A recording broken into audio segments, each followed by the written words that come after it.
کہ جنہیں ڈر ہے کہ اگر میں فیل ہو گیا تو کیا ہوگا، جنہیں ڈر ہے اگر نمبر اچھے نہیں آئے تو کیا ہوگا، جنہیں ڈر ہے کہ اگر جاب نہ ملی آگے تو کیا ہوگا، جنہیں ڈر ہے اپنے علاقے میں اپنا نام نہ بنا سکا تو کیا ہوگا۔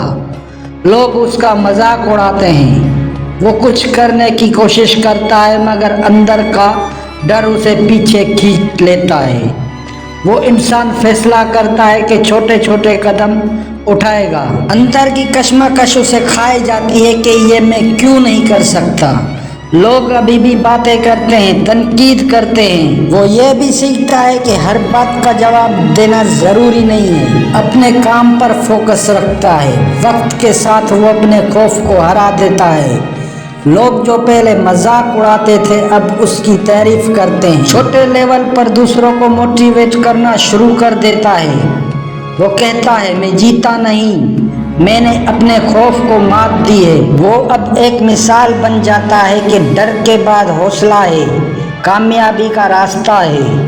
لوگ اس کی بات سنتے ہیں، اسی سے سیکھتے ہیں۔